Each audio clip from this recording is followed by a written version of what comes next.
Okay, hello everyone. Welcome to Minecraft Podcast. Katarina here, and it is my great pleasure to welcome today JJ Vega, all the way from Texas. How are you this morning, JJ? I'm doing extremely well. How are you today? Yeah, I'm good. So it's 1:30 or quarter to one. Sorry, quarter to two in the UK. So I'm really grateful you making the time to meet with me online this early in the day. I really appreciate it. Of course, And it's a lovely excuse to drink some good coffee and have a great conversation. So it's really just delightful to me. and we were just saying how we didn't realize it's the 12th of December, so 12th day of the 12th month in the year. So a magical number of cycle completion. You can look at it from the perspective of the 12 months in the year. I think there were 12 disciples, Jesus had 12 disciples. There's lots of ways of looking at it. Um, so I think it's a really good day to meet for a podcast recording. I agree. Excellent. So I met JJ in the wonderful world of LinkedIn online. I rejoined LinkedIn about 7 months ago, 8 months ago, something like that. Um, and yeah, it's been a little revelation of how far LinkedIn has come and the various shares and posts that appear on there because yeah, I had a certain idea of what LinkedIn looks like, and yeah, it's been a revelation. So I got to meet people like you, JJ, and it's been wonderful.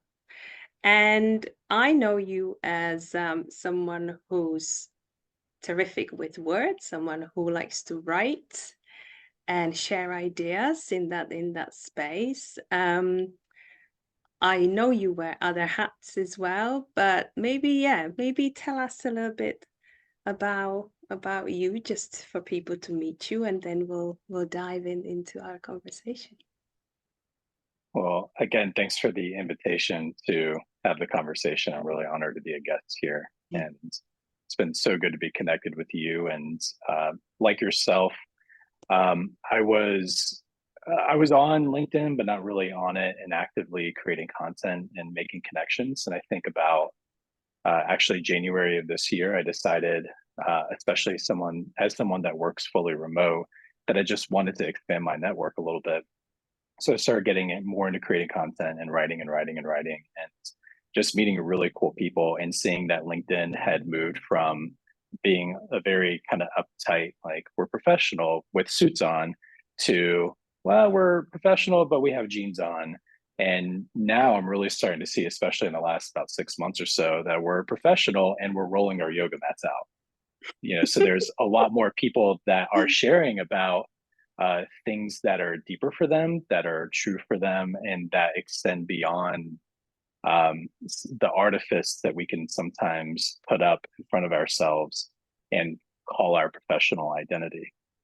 And so the things that I've been seeing out in that world were inspiring me to create more. So just kind of a snapshot of who I am right now. I, like you said, live in Dallas, Texas. I am currently a web developer and digital marketer for a very small company that teaches software development skills to career switchers. And really, for the last 3 years, I was actively teaching and spending most of my days in one-on-one calls with people from all backgrounds and all temperaments, and really getting not just into the teaching mentoring side of things, but also the coaching side of things. Because everyone I was talking to was trying to make some kind of a change in their lives. They wanted to move from where they are right now to some imagined future where they believe things would be better. And it's no exaggeration to say that I've spent probably thousands of hours in those conversations with people. And I just started seeing the same pattern over and over and over again. This idea that I'm not whole right now. And if I do this thing, get this job or find this relationship or make this move, then that sense of wholeness and peace is going to be there on the other side. And I found that fascinating. And I've also experienced that myself too. You know, I've been on that hamster wheel.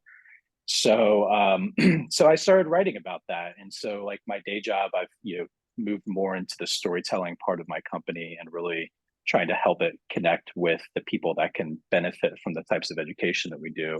And by night, I'm writing up a storm about some of the deeper ideas I'm developing around what it means to already be a whole person and to move through your life from that place. So not self-improvement, but unfolding. And then in February, I'm going to be starting a coach training program that actively creates developmental containers around that concept of unfolding, and hoping to start a practice in the year 2024 is the goal. So that's, I mean, there's a lot more I could say, but I'll just leave it there. That's kind of a snapshot of JJ right now. Oh, I love that so much. And I can already tell you're going to be an amazing coach because you probably already are. You just need a piece of paper to say, yeah, I can do this. I need formation is what I need. Okay. To be in conversations with other people who are doing some of the same things and can show me the things that I can't see. I'm less concerned about the piece of paper. I mean, I work in alternative education, and I've seen that the piece of paper matters way less for someone's ability to do a job or to perform a skill. But there does still need to be a methodology and approach Mm. and a community of accountability. And that's really what I'm hoping for from the program. So I'd like to come back to the concept that you've mentioned of um, we are already whole, because as it happens, that's um, your post today actually was like the opening sentence was that. So you've just given us an example of people you've worked with that are in that mindset that if only they are somewhere else, if they make this change, then they will be happier and the peace and joy will come. So how would you explain to someone what you mean when you say you are already whole, to someone who maybe doesn't quite understand this concept as yet? Sure. Well, I'll preface by saying that it definitely depends on where that person is in their Hmm. own journey, right? So I'm going to make a couple of assumptions about this hypothetical person and say they're probably like a mid 30s to 40s professional. We'll say that they have a family, Hmm. so maybe a spouse, partner, and kids. And they may or may not have flirted with the idea of spirituality and some kind of a spiritual practice. Maybe they grew up going to the church, but they don't go anymore. Maybe they've gone to yoga classes and they were interested in the physical element, but maybe not so much the spiritual element. So that's the person that I'm going to try to explain it to right now, right? Because my assumption about that person is that they've grown up in similar cultures that I grew up in, that tied my worth as a human being to external markers of value, right? So things like having a certain income, a certain amount of money that you're making, things like having a certain job that confers upon you a certain status, having a certain family system that you're building, like all these things that we would say are um, you know, external markers. It's like someone can easily see that and interact with you based around those things. And the message to those people in that culture is that you constantly have to be doing things to improve yourself, right? Self improvement. Self help is a huge genre of books. I think something like 87,000 self help books that have been published in the industry in the last 30 years. And all instruction manuals on how to basically take what you already have and make it better. And what those approaches fundamentally do often is they treat a human being kind of like a machine that's a collection of parts, right? And those parts have to be serviced and then eventually replaced. And sometimes you need to add parts because the parts you have aren't very good for whatever reason. And that's just the external cultural influences. Then there's also the emotional conditioning you receive as a young person and a child, especially in your family system, and traumas you may have experienced that you've not integrated, right? So again, we're still talking to this hypothetical person that is in the middle of this. So, they're living their lives and they're doing everything that they should be doing. And maybe they go talk to a therapist every once in a while. Maybe they get a coach. And they find that they might set some goals and they might achieve those goals. And they do the self-improvement thing and they're hustling. They're waking up at 5 a.m. They're taking cold showers. They're, running marathons. They're doing all the things. And there's a good feeling that comes and it lasts maybe for a little bit and then it goes away. And there's still this sense of like emptiness or incompletion or discomfort. There's still parts of their awareness that are stuck in the past or fixated on an imagined future.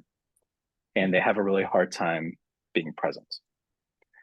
So that's the table setting. If we bring it into this unfolding concept, unfolding basically says, okay, what if instead of being a collection of parts or a machine, you're an expression of nature with inherent purpose, right? Just like a hummingbird or a tree or a butterfly, every part of nature, we can actually look at nature, we can divide it into parts, we can see that's a tree, that's an animal, and yet nature also functions seamlessly as a whole, and all those parts work together in harmony to create the ecosystem, right? So the idea of unfolding is, okay, you're not this machine, you're actually this expression of nature.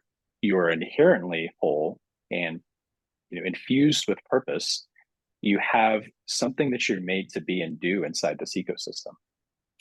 And unfolding, instead of self-improvement, would say, well, what if we tap into that inherent purpose and that inherent design, essentially, of who you are in nature, and learn to allow that to express without resistance, instead of feeling like we need to add things or improve things. That was a long explanation. I hope I landed the plane. I'm only like 3 sips of coffee in. But no, it's but beautiful. That's basically the premise is, participate in your natural expression versus constantly being on the hamster wheel of, I need to add this, I need to do more, I need to do more, I need to do more, and sort of brimming with that underlying anxiety and often depression that comes with always striving for something that you'll never accomplish because you can't complete something that's already complete.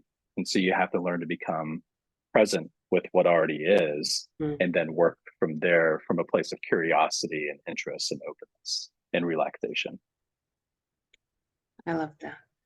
You talked about me several years ago by saying this. I hadn't at that point done any cold showers or anything like that, but I was a new parent who struggled with mental health and just being a parent, really. And I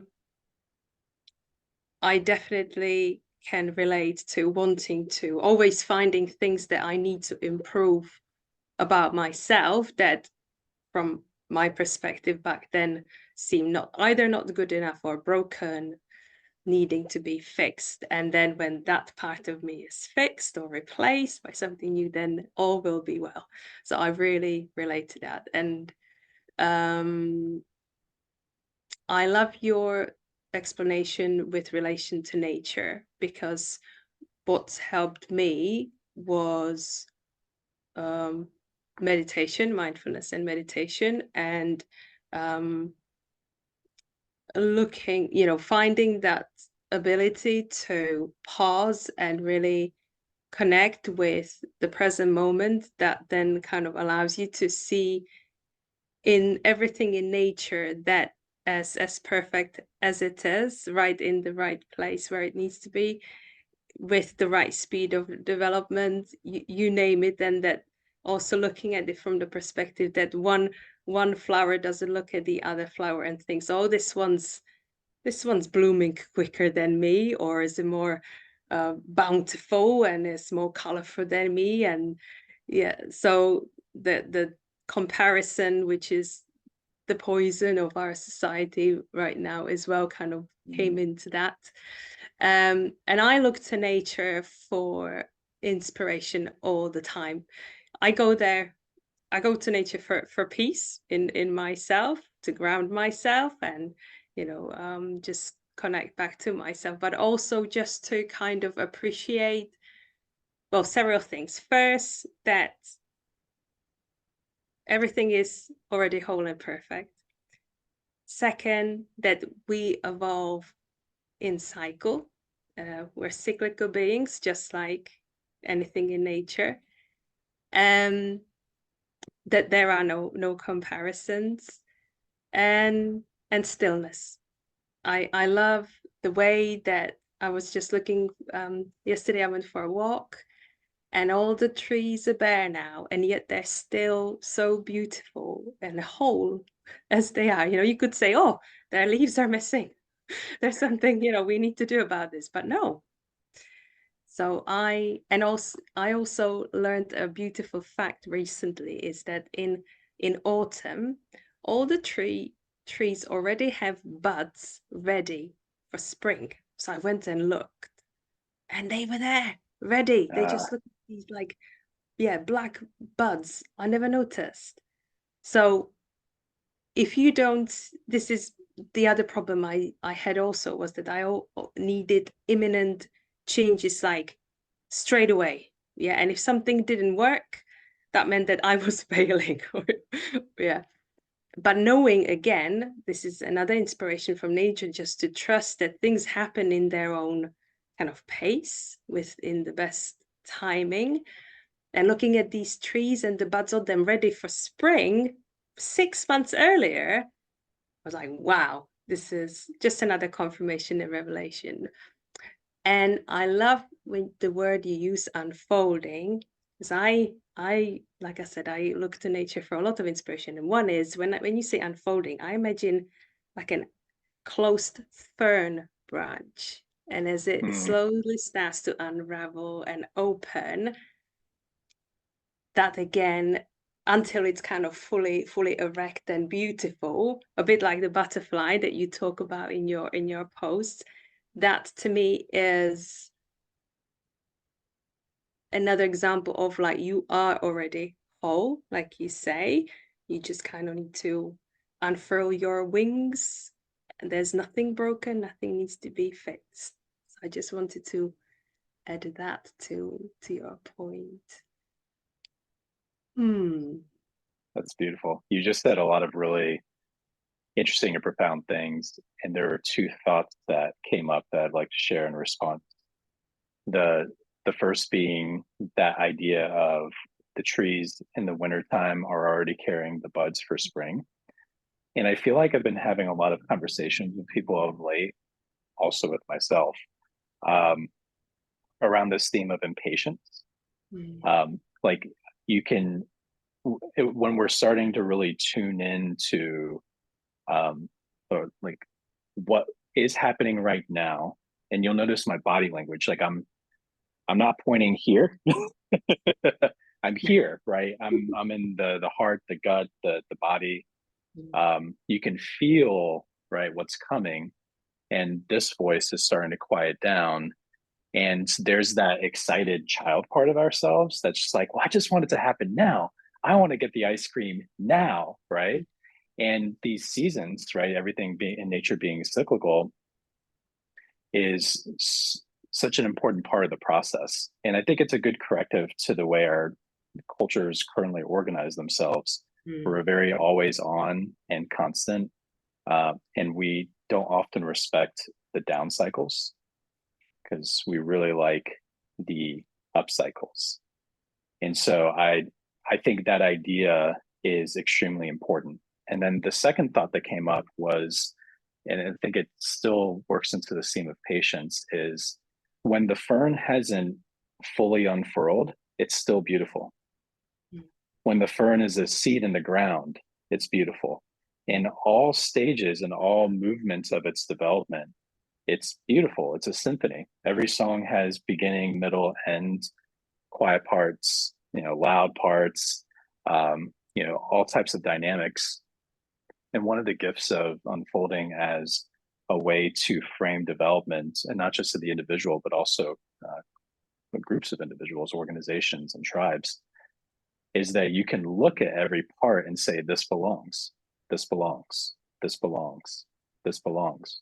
And again, the voice of our culture right now, and the source of, I think, of a lot of anxiety and depression is, this doesn't belong. This part of me doesn't belong. That doesn't belong. This is wrong. The polarization and the addiction to that, splitting the field into what belongs and what doesn't. But like you said, you go into nature and you just are still there for a little bit, and you see that all these parts of the ecosystem at varying parts of development, every part belongs, and it's all beautiful, both in the parts and then also the whole that is being created there. So anyways, your beautiful thoughts, those are my thoughts in response. That's, we'll just carry on in that with the unfurling theme, because you did mention children. And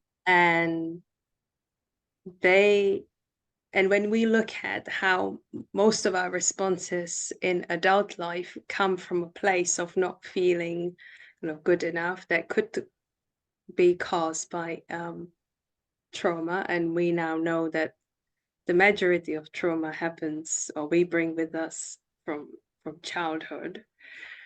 I have this, as you know, kind of vision of us adults treating children as those beautiful seeds that are just, in the soil, and we need to kind of nourish them, nurture them, so that they can kind of grow into beautiful furs and unfurl.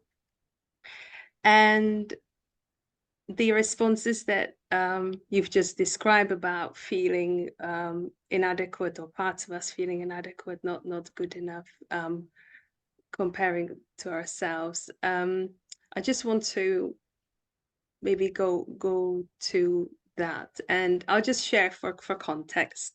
So this has been kind of the making of me becoming a mum and having I have two sons. They're now 13 and 10.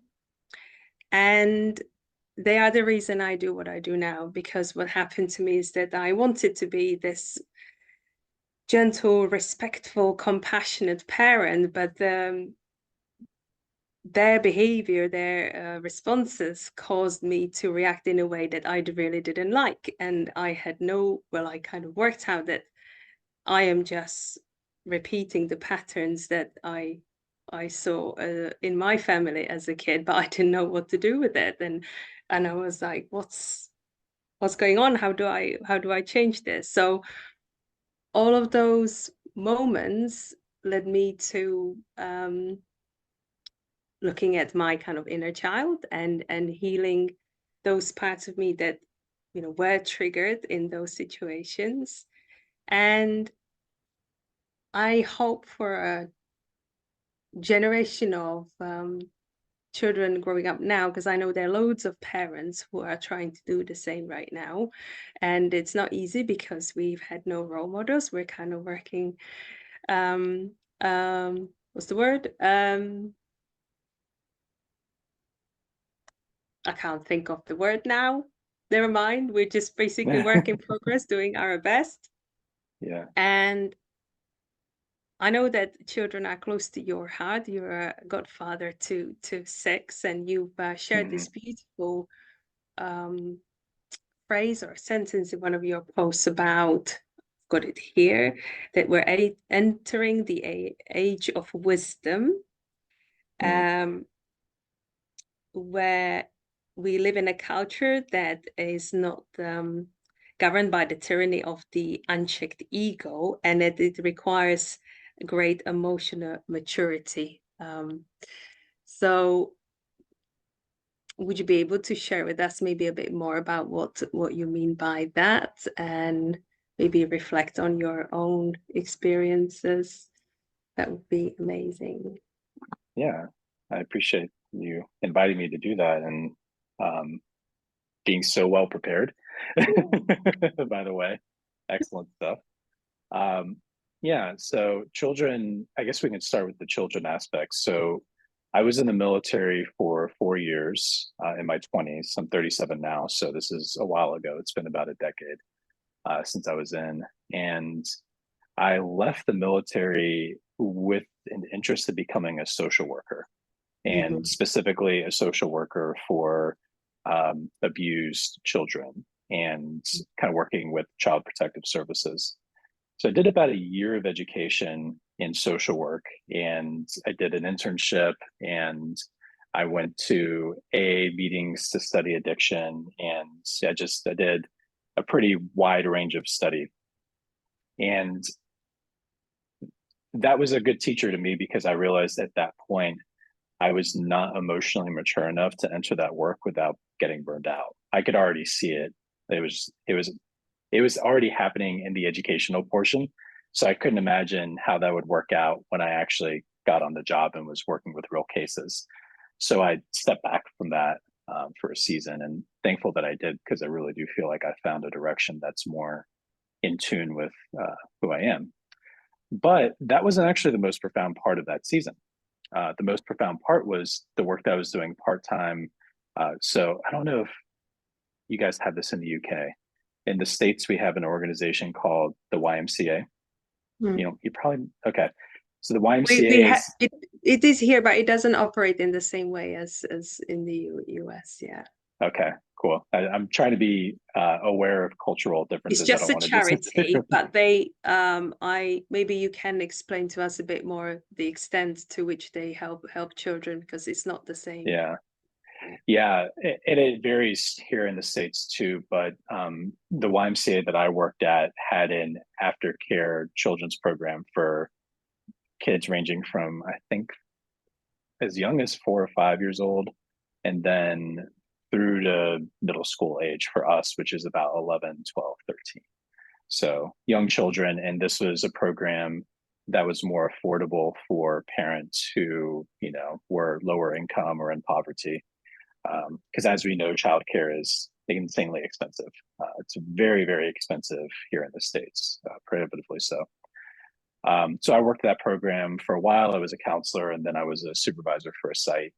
And as a counselor for kids, I had to learn this whole different skill set, because kids they're just emotional creatures, right? And so oftentimes as adults, we try to treat kids as if they have the same level of rational and cognitive development as we do, and it just doesn't work. So I had to learn to use my body differently. So literally get down on the level of a child so that I'm on their eye level. But the biggest lesson that I learned, and this kind of ties into some of the stuff that I wrote about in that post about the age of wisdom and emotional maturity, is that children have emotions and they express them freely, and they will always express them freely if we don't stop them from expressing them.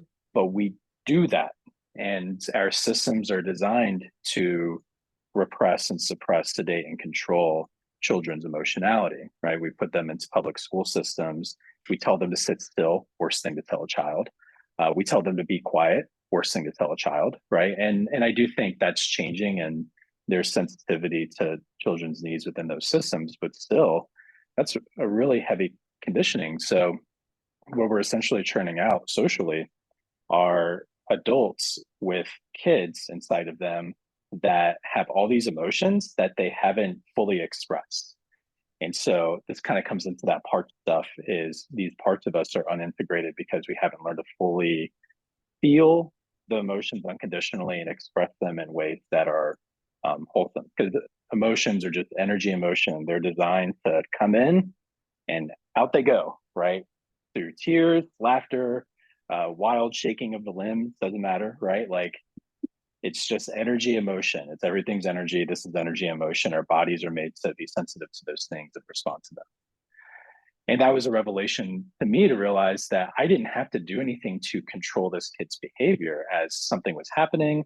It was just, hey, it's okay. I'll just sit here and you take as long as you need to cry. And then once that's done, it's done. And then we move on and we go back to playing, right? And I was like, man, what would happen if we did that as adults? It'd be interesting. And so that kind of led to me doing some emotional integration work on my own through a couple of different mediums. But an author, if your audience is interested, that I really resonated with and helped me is this man named Michael Brown. And he wrote a book called The Presence Process. And it was all about emotional integration through present moment awareness. That's pretty much what it comes down to. Very Eckhart Tolle-ish, but also a very different angle.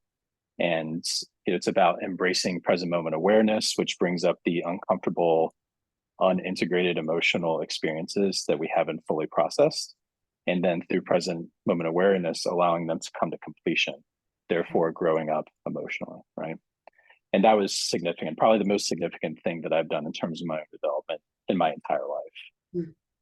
So back to what I was saying in the post, what I experience most often with adults is a high level of disintegration where they have, and it could be trauma, but it's not just trauma, it's literally just emotions that haven't been fully processed. They're just in there, they're in your body. And that is pulling them so far out of the present moment that they can't access their inherent wholeness. And so to me, the age of wisdom goes hand in hand with the age of emotional maturity, because until we're able to do for ourselves what we need to do in order to allow those things to come to completion and integration, we cannot have wise, loving relationships with other people. We cannot lead effectively inside our organizations and businesses and families. Mm-hmm. And we certainly can't treat children with the care and love that they need. And we can't allow them to express themselves and just be what they are because we haven't given that gift to ourselves. And a lot of that is ego. It's that fear of like, if I let go and just let this thing happen, I'm going to be annihilated. You know, it's like, that's the fear at the core of it. I'm going to get blasted out of existence. This is going to be so, like, my anger is going to be so terrible. It's going to destroy the world. My grief is going to be so powerful that it's going to wreck me from the inside. My fear is going to paralyze me to the point that I can't move. We're just afraid of those things. And it just adds more and more layers of resistance. So the ego is not real, just a collection of thoughts and voices. And we learn to be with our experience unconditionally, allow ourselves to unfold, integrate those emotions. And wisdom's just a natural byproduct, not something we have to get or gain. It just happens naturally. And so my vision is that as more people engage in that honest work, which doesn't really feel like work at all, it's really just being, then you do have a more enlightened society. And then you do have children that are growing up knowing that it's okay to feel what they feel, let it move, and then it's done. And now you have them becoming adults with all that crap that they're carrying around, you know?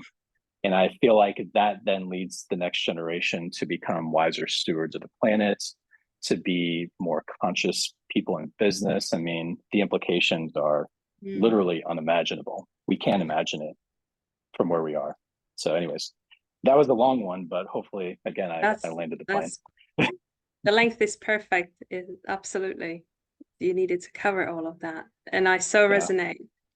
Like you said, that for most adults who haven't worked on their kind of emotional maturity, when they're in a situation with a child that triggers them, causes a reaction, they revert back to the child within them and react from a place where they are like 5 or 6 or 7. And that is because it's a coping mechanism, because as children, they were not allowed to express their emotions. And they either suppressed them, that was, I dissociated with mine, or they go the other way where they kind of overreact. And And there's an overall sense, I sense that still a lot amongst teachers, a lot of people working with children, is that sense of control. Yeah, I need to have control. I can't let go of control. And that's partly because of the need to keep the emotions kind of in check, but also I think there's an underlying still kind of distrust that these children are whole. You know, they've come as complete, brilliant beings that just need to unfurl, and we need to kind of teach them stuff, right? We need to kind of tell them how to live life, and rather than trust that and just guide, you know, these beautiful beings into the life that they're gonna live. And one other thing I really miss in kind of general education of parents and people who work with children is the fact that, as for emotional regulation, we're not born with the ability to regulate our own emotions. So even though most people realize that if you say to a child to calm down, that that's probably not going to help, but also the fact that how they do regulate is through us. So what you've just described, the way you were with that child who was, you know, experiencing strong emotions, that you just kind of created what I would have said a safe space for them to express whatever was happening for them, so that the emotion just comes and goes as is natural to us, like you've described. So I found that that's been my biggest job as a parent, as someone who works with children, is to be the calm, for create that environment where they, through the kind of mirroring of the neurons, calm their nervous system and just let that emotion kind of pass. And yeah, I think that's probably, because I relate to that, that's probably the hardest for adults to do, because you then have to connect with that emotion in yourself, like that 5-year-old, 6-year-old, and just experience it all over again. But this time you need to be the adult for yourself as well. So you need to create that safe space for yourself and be in it. And I think when, you know, the more people that they do this, I think is the transformation is like, I can't, yeah, infinite. Like I can't, like you've said, is we're gonna definitely enter a different age, because, you know, as hard as I can still be on myself as a parent, and now that my boys are a bit older, I'm already seeing some little fruits of my efforts. I'm nowhere near perfect, but in terms of, you know, their reactions, they are already very different to me than when I was their age. So it's really hopeful. And I loved your diagram that you shared. It's not yours, I know. I've forgotten the name of the person who created it, Cannot about take credit for it. the natural development of human consciousness. And as I was reading your post and studying this image, that maybe you can just briefly explain to us what it is. Sure. I recognize myself even as an individual in like the different phases. And then I saw the teal one, and then beyond, and I thought that's where we're heading, because someone who is able to feel content in themselves, accepting of themselves just as they are, with the trust from those around them, they're not going to be interested in any of the kind of power games, control games, because there's no need. So Yeah. that's what I wanted to say. And I'd love to hear about, if you feel that it's useful for people to know about the the evolution of human consciousness model. That would be good. Sure. Yeah. I mean, probably could take about 6 hours on that one, but I'll try to. Oh, okay. Well, whatever you feel is more of benefit. Yeah. Yeah, I'm happy to kind of put it in a nutshell. So about 10 years ago ish, I was working in management for a company. I was running a division and then also doing their marketing.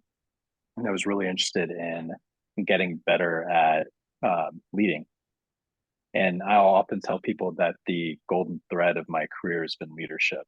And the kind of Sisyphus rolling a rock up a hill only to watch it come tumbling back down was me starting a job or a career or whatever, whether it was military or various companies I worked for. Like I would start these jobs and be like, I'm going to learn this new skill and craft and I'm just going to make it do things like everyone else does. And then, 6 months in, someone realizes I'm pretty good with people and they're like, hey, do you want to be a manager? And I would be a manager for a while and I'd get burned out and I'd say, I'm going to go like learn how to code or I'm going to learn to do this. And I'm just going to do that. And I'm not going to work with people. And then new job, 6 months in, same thing. I'm finally getting to a point in my life where I'm just accepting it and learning to work with that. But at this point in time, I was really interested in finding models and tools and frameworks to help me just be better with facilitating organizational development. Because I was already pretty good with individuals. I'd done, physical training and leadership stuff in the military and tons of like one-on-one training. And I'd done a lot of people stuff in management positions. So I read this book called Reinventing Organizations. It's by an author named Frederick Leroux. And people should definitely check that book out if they do anything. I mean, if you're just a person in the world, you should read that book. But definitely if you're in professional environments and you're in organizations, I think it's really helpful, especially leadership. And he writes about a model for understanding how human consciousness has developed over the centuries. And it's based off of another framework called spiral dynamics, I think Ernest Beck. And there's another author in there, and I'm forgetting who that person is, unfortunately. But there's a book also for spiral dynamics. People want to go down that rabbit hole, they can feel free. But essentially, it's characterizing stages of consciousness development by understanding how a broad group of people that are at that developmental stage are able to think, act, and organize amongst themselves. Like, what are the things that drive their organization? What are their motivations?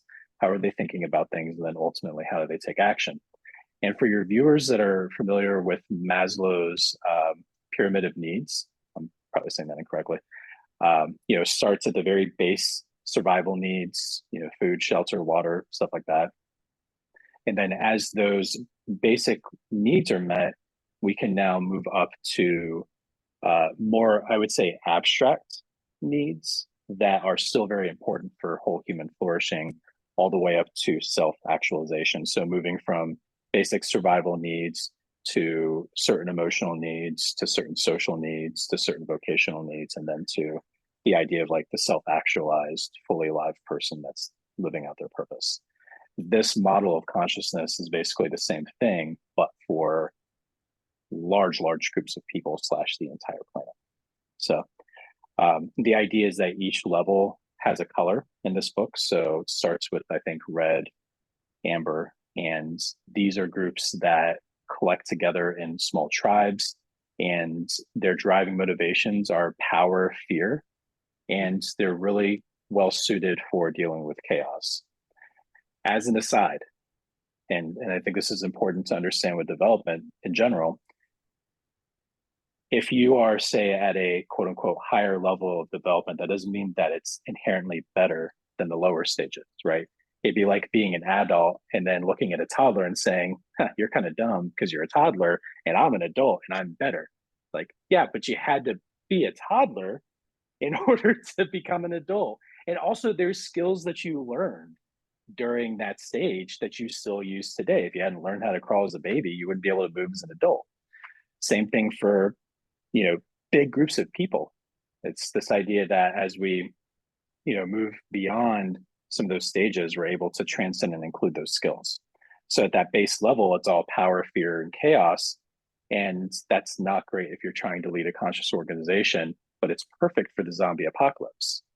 because at the end of the day, like, you want the people that are going to be like, okay, I'm the chieftain. This is how we're going to defend ourselves and survive. Mm. Right. And so from that level, you move into like very rigid hierarchical organizations. Like the Catholic Church is a great example of like an amber organization. And then you move into still hierarchical, but less strict um, profit and shareholder driven organizations, which is kind of the dominant thing right now. So that's orange. And then green is the next one up. That is where culture becomes more important than profits. And so people and values, there's a little bit more emphasis on that there. And then that brings us to teal, which is where we start to move away from organizations as machines into organizations as organisms.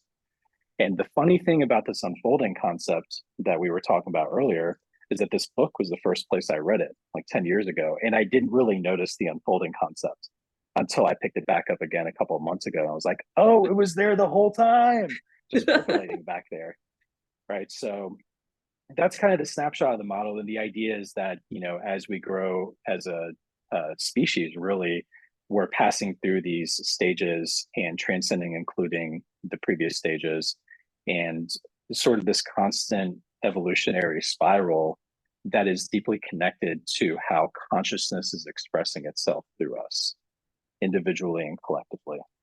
And so we're moving from this place of what I would call mechanical consciousness, where everything's a separate object, and moving through that spectrum to more of an organismistic, that's not a word, an organism-centric perspective, where, yeah, we see ourselves as expressions of nature, and we're able to consciously participate in that movement of how do we organize, how do we do work that's meaningful and purpose driven and not necessarily profit driven, and also how do we bring our whole selves, you know, not just the rational logical parts and not just the systems parts, but the intuitive and creative and artistic parts as well. You know, how do we make business decisions with intuition as well as rational processes, you know, because intuition is not bound by time and space.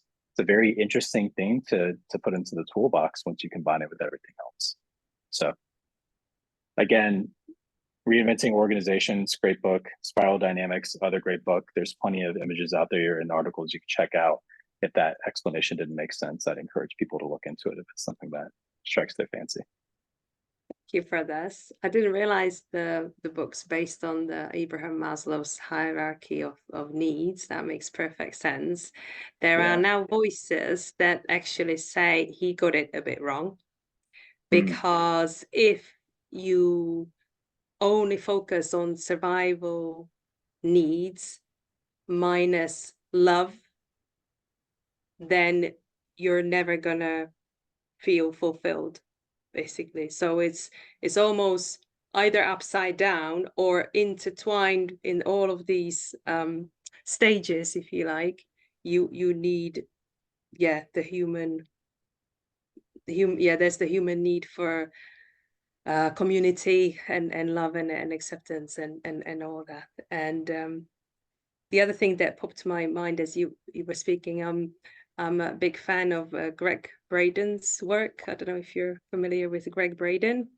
Oh yeah. Doesn't he That's have okay. a mullet? This it's a He's a guy it's a with a mullet, story that isn't he? he shared. He was taking maybe I'll just introduce him a little bit. So he's done a Sure. lot of work for NASA. He's originally a geologist that would he would help them basically find the right minerals and things, but basically then kind of turned away from that kind of science because of the purpose it was fulfilling, and he's moved on to other greater things, and he was taking a group of people to I think it was the Andes in South America, and he had recently reunited with his mother after a long time where they weren't speaking. And they were walking up these mountains, and they saw one of the indigenous Indians kind of coming towards them, and they see lots of tourists, they never really pay attention, but this one stopped and started speaking to Greg and asked him what they were doing.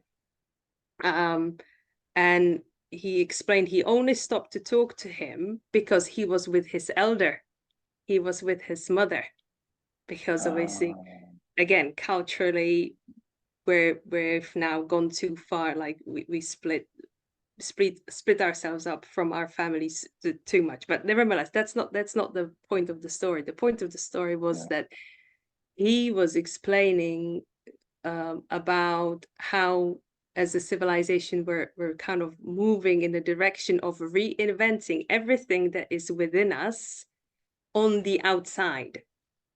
So when you look at talking about the machines and the technocratic society, so everything that is within us, we apparently recreate in the external world. So if you look at batteries, chips, mechanical machines, just to realize that all of that is within us. And when we realize that, when we connect with this concept, and embody it, we'll stop having the need to create this kind of stuff.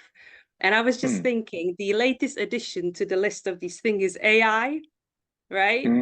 Yeah. So, which is like someone like who intuitively kind of tells us what to write, what to say, and things like that. And I'm just like,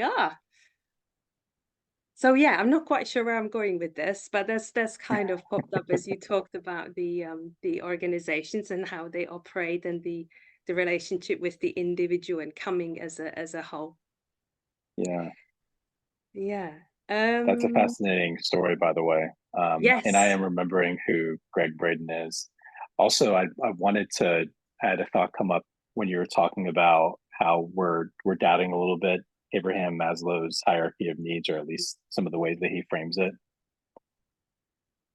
There does come a point where these maps and models aren't useful because they can't fully express how reality actually operates. So a good example is something I wrote in my last newsletter, is this idea that transformation happens in these big jumps and leaps versus them happening steadily. And I had a conversation with someone, maybe it was you, maybe it was someone else, who was saying, well, actually, I kind of feel like it does happen like a tree. And then I was listening to a podcast yesterday where the guy was talking about like 4 different types of transformations. And so at the end of the day, our language inherently splits the field. Like the entire point of language is to say this and not that. And so it's just not adequate. Like, spiral dynamics, all that stuff. It's a great model, but ultimately where we're headed, this is like, beyond levels of consciousness, is that unit of space where we are experiencing things as a seamless whole, as opposed to this collection of parts that we're comparing. Because you're right, like it doesn't make sense for a human being to flourish if they're getting survival needs met, but they don't have bonds with other people that they're close to. Like it's not about like, well, we got this level, so now we can move on to the next level. It's everything all at once, simultaneously, in a kind of dynamic flow and exchange. Yeah, I love that. I remember reading about the linear versus spiral or cyclical development, and you could look at a tree and say, well, whilst it's growing up, it's also growing down. The roots are getting kind of deeper into the ground, so it's never just that. And I listened to an interesting I think it was an interview about the fact that it's the ego that likes to link with the linear processes, whereas the soul is what can embrace the cyclical, the spiral. I really love that, because it's the rational analytical mind that needs to see the A to go to the B and then C and D, can't can't get his head around that it could be kind of all of those together at the same time. Well, talking of time, that we could go down a rabbit hole with that. There's at least 4 different podcasts. But we'll leave that for another conversation. Maybe one last point before we wrap up, because I'm conscious of the time, is you've touched upon it. You've talked about, you know, even as an individual within an organization, ideally the idea is to bring your whole self to your workplace. And you talk about transcending the self. Maybe it's a good opportunity to maybe touch upon that. What is the path to transcending the self and bringing your whole self? If those two go together or not, I don't know. Yeah, just maybe relay to people your ideas behind that, because they're yeah, I enjoyed reading about them. Sure. Yeah, thank you. So they're kind of 2 separate things, and then they're not at the same time. That's where talking about it gets very confusing and paradoxical. So I'll say from the organizational perspective, the idea of bringing your whole self means that often we kind of divide ourselves into our professional persona and then personal, you know, and then people talk about work-life balance, and it's always about this split, right? It's the identification of a polarity, and polarities exist, and you know that's valid. But I think a lot of the stress and burnout that people feel is this idea that they have to hyper compartmentalize themselves in order to function within organizations. And you know, the work that I'm really hoping to do in the next 20 years of my life, besides working with individuals, is helping organizations become the kinds of places that need to command and control less and are able to move into a sense and respond model, right? Where people are empowered at all levels of the organization to be truly self-managing and to respond to challenges organically as they come up. But in order to do that, a person needs to be connected to all parts of themselves, not just their ability to live in a chain of command and pass information in a structured way, but also their ability to intuit, right? To be able to respond to this need that's coming up, maybe from a customer or a client, or some issue that is happening in the organization that needs to be addressed right now. So really the short version of this is, if we are not whole or in awareness of our wholeness, then an organization cannot be in wholeness and aware of its wholeness and truly able to evolve into that paradigm. So that's kind of that idea. Now, this idea of self-transcendence, that's really non-dualism. And non-dualism is hard to talk about on the best of days. We've come back a full circle. Amazing. Yeah, full circle. Yeah, I mean, there are a lot of great non-dual teachers out there, and wisdom traditions have existed for centuries to point to this idea that fundamentally, when we talk about self, we're really talking about something that doesn't exist, not the way that we think it does. And the metaphor I like to use is this idea of like, inside your head, there's this like little guy with these controls, and it's the origin of your thoughts and emotions, and it's got all these plans for what you're going to do, and it's controlling the whole show. Cognitively, we create a sense of being a separate self. That's quite useful, because if you go out onto a road and you do not experience yourself as separate from the car that's coming towards you, you're probably not going to get out of the way. So we're not saying that a sense of separation is a bad thing. What the message of non-dualism is that when our fundamental sense of identity is rooted in that sense of separation, to the extent that you feel no connection outside of that, that's where suffering originates from. It is the root cause of all suffering. So self-transcendence is really, it's not getting rid of your personhood, your personality, your emotions, your character, any of that stuff. That all that's still going to happen organically, just like a hummingbird's going to fly, right? Like all those things are still true. it's really that sense of being this compartmentalized, separate thing that's really just a cognitive illusion that we're trying to transcend. Not trying to transcend, that eventually reaches towards you and invites you to become less separate. It's a very weird process. This is not something that you can put on your to-do list and say, all right, going to vacuum the house. Then I got to pick up the kids. And I think I'm going to transcend myself today. No, that'll be fun. Nope, not really how that works, but it is how things evolve. That eventually, you know, whether it's through these like individual, like, you know, experiences, we call them mystical experiences, or if it's just a gradual invitation into questioning and inquiring into the nature of your experience. That could be books, that could be conversations, that could be hearing a speech or hearing a song. You start to feel the pull towards that, and it really starts to unfold quite naturally that your sense of identity becomes rooted in connection with everything. And there is still a little bit of a sense of separation, but it's more transparent and dim, and it doesn't run the show What's been anymore. your path, if you're okay to share? Yeah. Which of those? You've mentioned several things. Was it a combination of all, or was there one that so for me it was or has been several things, but the main thread has been my meditation practice.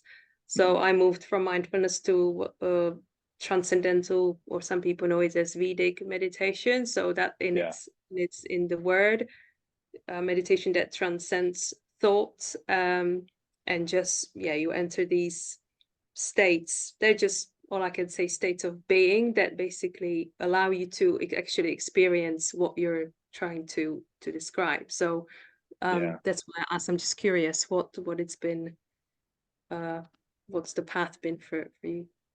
Sure. Well, this will actually give you a little bit of a sneak preview into my next article.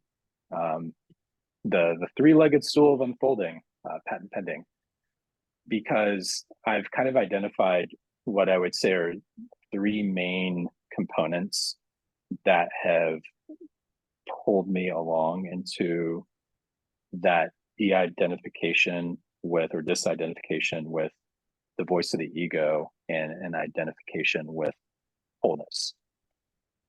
One leg is definitely what I would call praxis or practice. And so I've had a meditation practice for many years.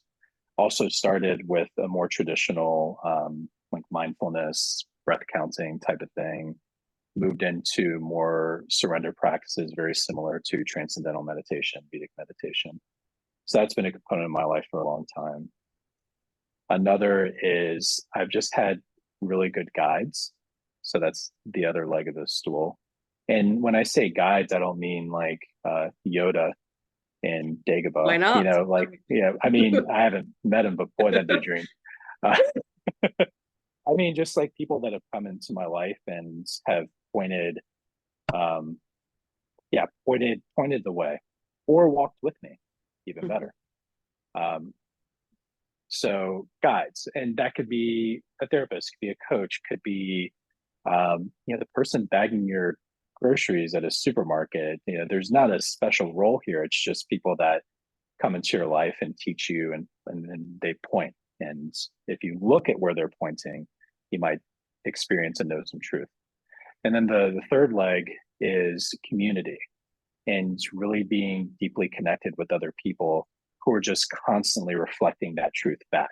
Not necessarily explicitly, we don't get into conversations and say, JJ, remember that you're not a self.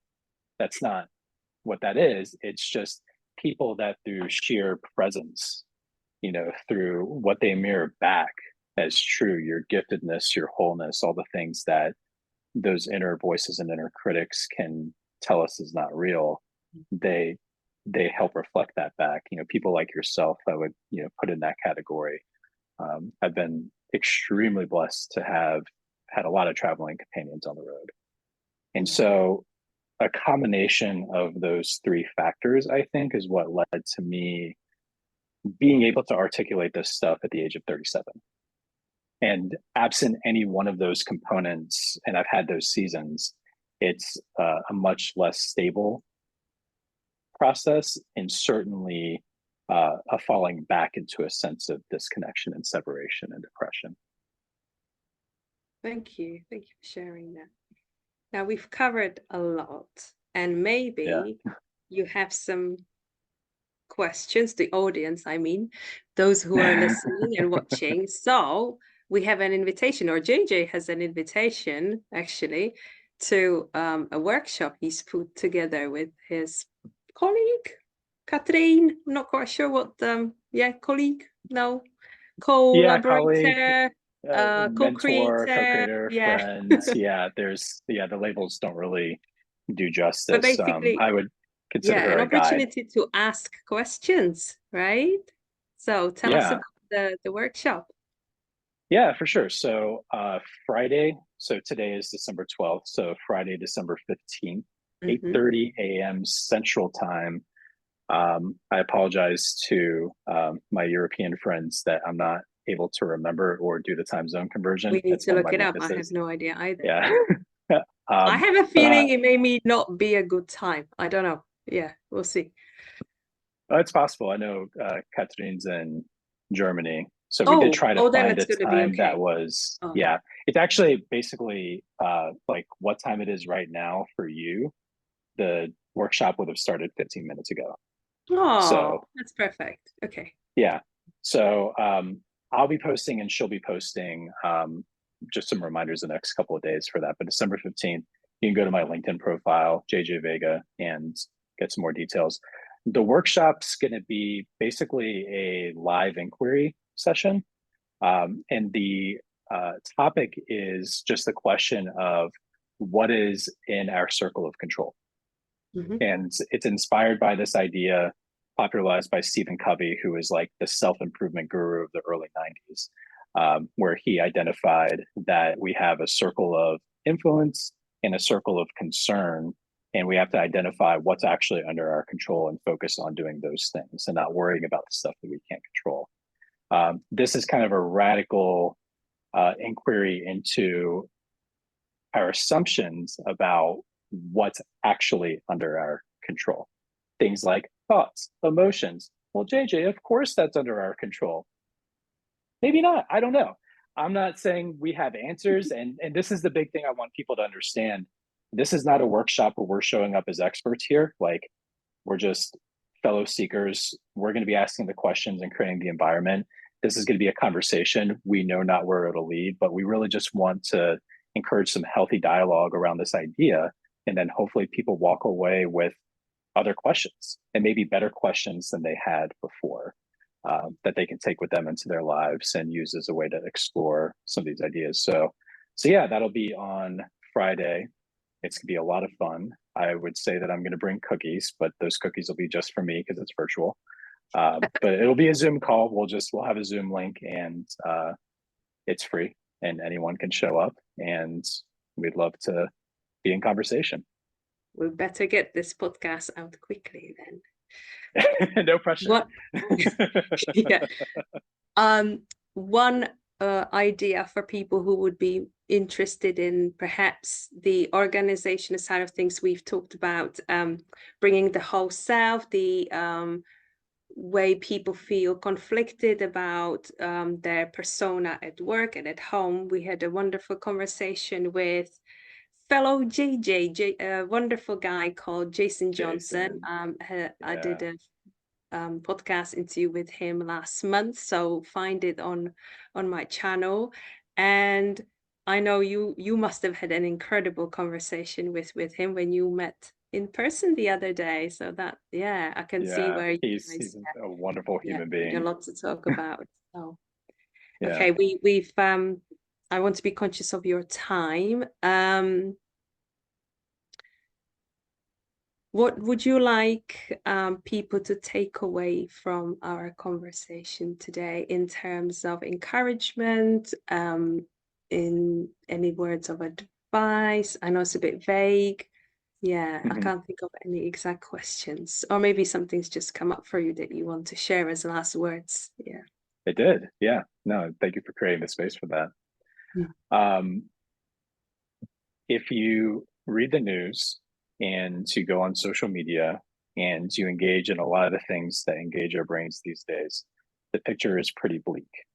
You know, war and polarization and separation. And I know there are a lot of people that are struggling and suffering out there. And there are things that are easy for me to say and maybe will create resistance for people, you know, because they're obviously not in my shoes and not seeing the world the way I see them. I genuinely believe that the nature of what it is to be human is inherently good. And so the thing that I hope people would take away is that you are inherently good and you are inherently whole. And it is possible to be fully engaged in this experience of life with both the hard things and also the joy and the beauty that's inherent in the experience. And it typically starts with what's already here, what's already present, and then it unfolds from there. So I guess the point would be, and the main thing that I want people to take away is you're awesome. You're already awesome. And I just want to invite you to maybe get curious about what that means for you, however that looks, and see what happens from there. Or why you're thinking, what nonsense? Where do you start, right? When you can't even relate to that idea. Yeah. Oh, Go wonderful. outside. Thank you so much. And I love the sun has just started like coming through your window. There's a we got a little sign. Yeah, we're bright side. We're on the bright side, absolutely. No, that I totally resonate with what you've just said.